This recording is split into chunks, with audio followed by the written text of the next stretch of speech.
మెదక్, ఆదిలాబాద్, నిజామాబాద్, కరీంనగర్ ఉమ్మడి జిల్లాల పట్టభద్రుల ఎన్నికలు జరుగుతున్న సందర్భంలో ఈ యొక్క పత్రికా సమావేశం నిర్వహించబడతా ఉంది. నాతో పాటు legal cell district vice chairman Venkareddy గారు మరియు కన్వీనర్ వివేక్ గౌడ్ మరియు లీగల్ సెల్ టీం భగవాన్ గారు మరియు రాజేష్ గారు మరియు అడ్వకేట్ శేఖర్ గారు మరియు సిరిసిల్ల పట్టణ కాంగ్రెస్ విశాల్ మరియు తదితరులందరూ ఈ ప్రెస్ మీట్ కార్యక్రమంలో పాల్గొంటా ఉన్నారు. అయితే మనందరికీ తెలుసు, గ్రాడ్యుయేట్ ఎమ్మెల్సీ ఎన్నికల్లో కాంగ్రెస్ పార్టీ బలపరిచిన మద్దతు తెలిపిన శ్రీ ఆల్ఫోర్స్ నరేందర్ రెడ్డి గారు నిలబడుతున్న విషయం మీ అందరికీ విదితమే. ఈ ఎన్నికల్లో మళ్ళొకసారి బీజేపీ, బీఆర్ఎస్ రెండు కుమ్మక్కై మ్యాచ్ ఫిక్సింగ్ చేసుకున్న ఉన్నాయి. తెర వెనక చీకటి ఒప్పందం చేసుకొని మళ్ళొకసారి బీఆర్ఎస్ బీజేపీ పార్టీకి మద్దతు తెలుపుతూ ఉంది. కేసీఆర్ గారు మొన్న అంటా ఉన్నారు, నేను కొడితే మామూలుగా ఉండదని చెప్పి. నిరుద్యోగులు కొట్టిన దెబ్బకు ఇప్పటికీ బీఆర్ఎస్ పార్టీ గూప గుయ్యమంటనే ఉన్నారు. మీరు చూసినట్లయితే గత బీఆర్ఎస్ ప్రభుత్వంలో 2020 నాటికి 6 ఏళ్లలో వాళ్ళు ఇచ్చిన ఉద్యోగాలు 50,000 ఉద్యోగాలు మాత్రమే.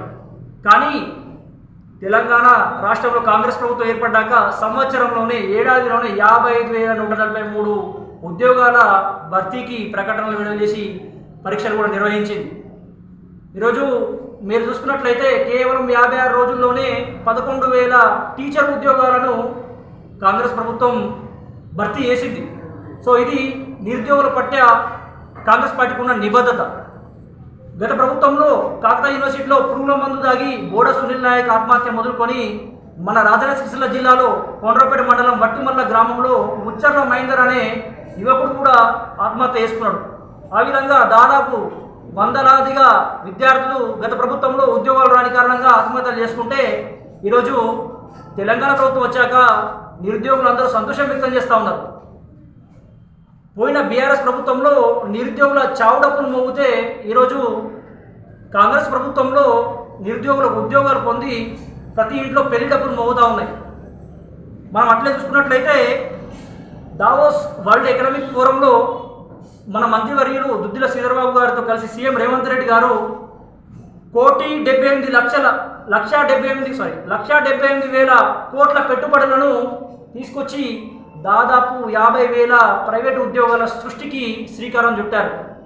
ఇది నిరుద్యోగుల గురించి మన ప్రభుత్వం, మన ప్రజాప్రభుత్వం చేస్తున్న చర్యలు. అదేవిధంగా మనం చూసుకున్నట్లయితే టీజీపీఎస్సీ బోర్డుకి చైర్మన్గా ఒక బీసీ బిడ్డను నియమించి జాబ్ క్యాలెండర్ ప్రకటించి మళ్ళొకసారి, ఇదివరకే ప్రకటించారు, మళ్ళొకసారి గ్రూప్ 1 నుండి గ్రూప్ 4 దాకా ఉద్యోగాల నియామక ప్రక్రియ చేపట్టబోతా ఉంది మన కాంగ్రెస్ ప్రభుత్వం. ఇట్లా ఈ విధంగా నిరుద్యోగులకు కల్పిస్తూనే సామాజిక న్యాయం మీద కూడా కాంగ్రెస్ పార్టీకి దాని యొక్క నిబద్ధతను చాటుకుంటా ఉంది. కులాల పునాదుల మీద భారత సమాజం నిర్మాణం అయింది. రాహుల్ గాంధీ గారి ఆశయాల మేరకు కులగణను చేపట్టి మన బీసీలకు 42% రిజర్వేషన్ కేటాయించడానికి ప్రభుత్వం నడుం బిగించింది.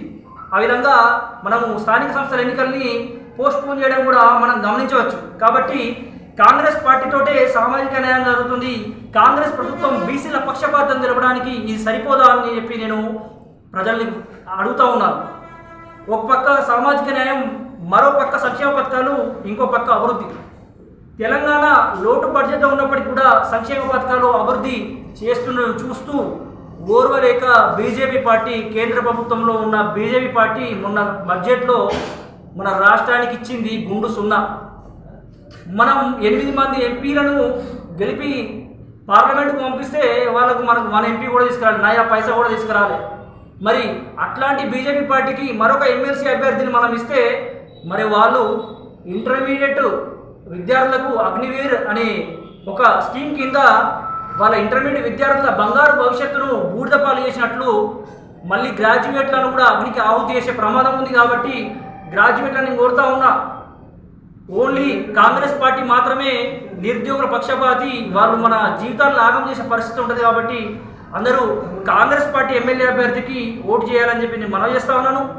లోటు బడ్జెట్లో ఉన్న రాష్ట్రాన్ని కొలువుల జాతర ప్రకటిస్తూ మన కొలువుల జాతర ప్రకటిస్తున్న మన కాంగ్రెస్ ప్రభుత్వానికి మద్దతు తెలుపుతూ మన కాంగ్రెస్ పార్టీ ఎమ్మెల్యే అభ్యర్థి గారికి మన కాంగ్రెస్ పార్టీ ఎమ్మెల్సీ అభ్యర్థి గారికి ప్రథమ ప్రాధాన్యత ఓటు వేసి సీఎం రేవంత్ రెడ్డి గారికి ఒక ఎమ్మెల్సీ కానుకగా ఇవ్వాలని చెప్పి నేను గ్రాడ్యుయేట్లందరినీ కోరుతా ఉన్నాను. ధన్యవాదాలు.